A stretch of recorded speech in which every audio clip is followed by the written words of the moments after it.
Soy Óscar Alberto Colonia, médico epidemiólogo de la empresa social del Estado Hospital Departamental Universitario del Quindío San Juan de Dios de Armenia y docente del programa de medicina de la Facultad de Ciencias de la Salud de la Universidad del Quindío. Nos corresponde hablar ahora sobre los elementos de protección personal. Las consideraciones que voy a presentar a continuación están destinadas a ser utilizadas por los trabajadores de las instituciones prestadoras de servicios de salud durante la atención de la emergencia derivada de la pandemia ocasionada por el virus SARS-CoV-2, más conocido como COVID-19 o coronavirus.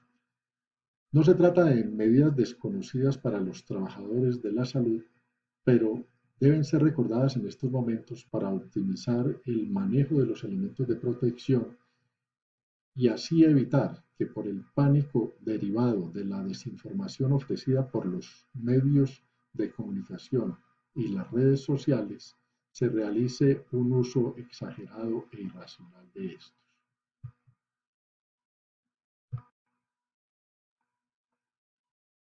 Acorde con la normatividad vigente, se considera elemento de protección personal a los dispositivos que se utilizan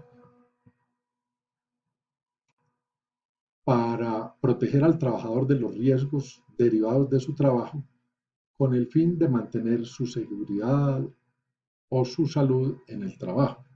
Esto de acuerdo a la definición que tiene el Ministerio de Trabajo, proporcionándole al trabajador una barrera para determinados riesgos con el fin de mantener su integridad física y disminuir la severidad de las consecuencias derivadas de un accidente o una exposición en el trabajo.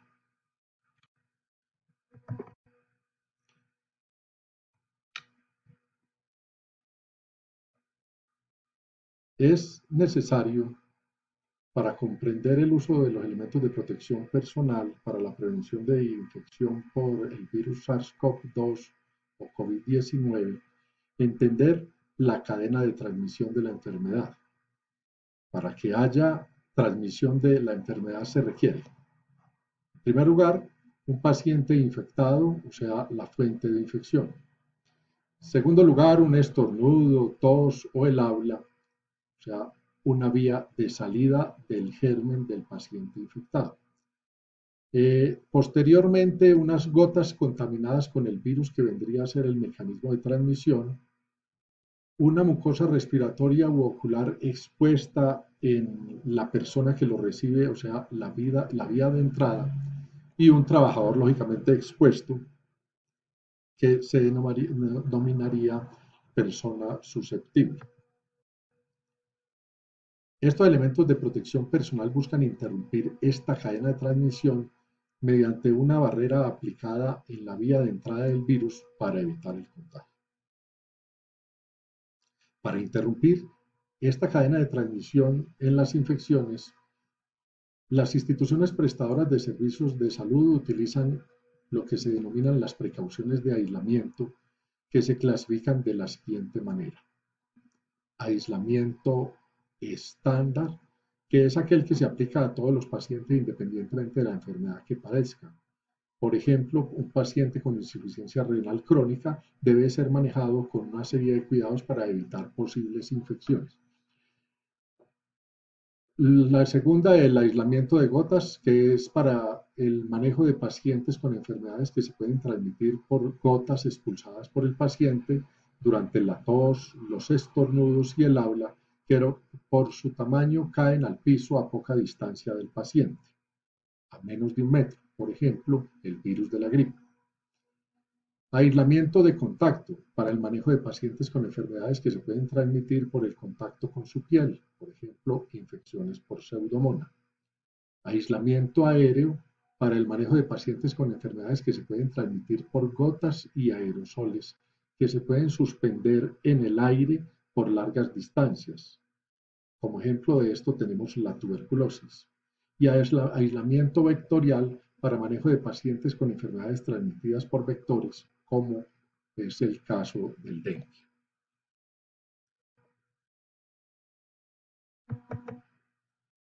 El SARS-CoV-2 o COVID-19 se puede transmitir de dos formas: a partir de gotas expulsadas por la nariz o la boca durante la tos, el estornudo o el habla, o por contacto con superficies u objetos cercanos al paciente contaminados con gotas expulsadas por este sin la precaución de realizar una higiene de manos adecuada y posteriormente tocarnos con esta la boca, la nariz o los ojos.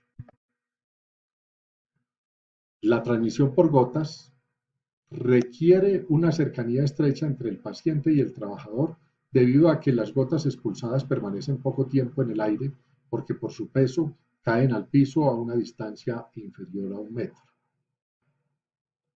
La transmisión por contacto puede presentarse de dos formas: por transferencia de gérmenes por el contacto de piel a piel entre una persona infectada y el personal que le atiende, o por la transferencia de gérmenes a través de un objeto contaminado o las manos no lavadas del personal.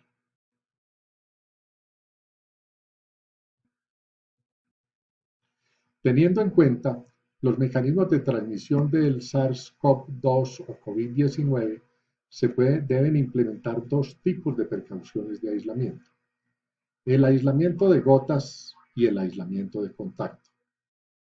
El aislamiento de gotas implica la utilización de una habitación individual, compartida con otros pacientes que presentan el mismo diagnóstico en caso de no haber disponibilidad de habitación individual, como es lo que ocurre en la mayoría de nuestras instituciones prestadoras de servicios de salud. El uso de elementos de protección personal si se ingresa a la habitación del paciente o si está a menos de 1 metro de distancia de este. Limitar el traslado del paciente y la utilización de elementos de protección en caso de movilización dentro de la institución o para un traslado por fuera de la institución, y mantener una distancia mínima de 1 metro entre los pacientes y los visitantes. Como elemento de protección personal obligatorio para la atención de pacientes infectados por COVID-19 se debe utilizar entonces la mascarilla quirúrgica para ingresar a la habitación o para estar a menos de 1 metro del paciente. Esta mascarilla debe utilizarse de la siguiente manera: en los servicios de urgencias, hospitalización, unidades de cuidado intensivo, salas de cirugía y consulta externa, los trabajadores de la salud deben utilizar mascarilla quirúrgica para la ejecución de procedimientos en el paciente infectado, siempre y cuando durante la ejecución de estos procedimientos no se generen aerosoles.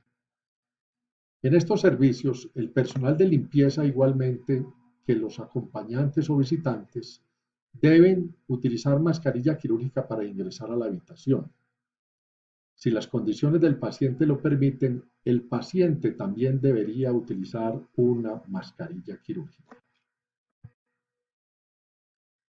El personal del área administrativa que no tiene contacto con pacientes no debe utilizar mascarilla quirúrgica durante la ejecución de sus labores, mientras que aquel personal administrativo que tiene contacto directo con los pacientes debe utilizar la mascarilla en forma permanente, dado que él no va a tener conocimiento de quién puede estar cursando con una infección por COVID-19 y podría estar expuesto. También deben utilizar mascarilla quirúrgica el personal del laboratorio que manipule o procese las muestras respiratorias. Y, muy importante, no se debe utilizar mascarilla para deambular por escaleras, pasillos y salas que no tengan pacientes hospitalizados con COVID-19. Durante la realización de procedimientos que generan aerosoles como las nebulizaciones, la intubación orotraqueal y durante los procedimientos quirúrgicos, los trabajadores de la salud deben utilizar mascarilla respirador N95 porque las partículas aerolizadas pueden permanecer más tiempo y por una mayor distancia en el aire. Otro elemento de protección personal requerido es el visor o careta y las monogafas, las cuales se requieren en los servicios de urgencias, hospitalización, unidad de cuidado intensivo, salas de cirugía y consulta externa, cuando se realice cualquier tipo de procedimiento, aunque no genere aerosol, incluyendo los procedimientos quirúrgicos. El personal de limpieza debe utilizar monogafas para ingresar a la habitación del paciente. De la misma manera, el personal de laboratorio debe utilizarlas cuando se prevea que puede existir algún riesgo de salpicadura durante el ejercicio de su labor.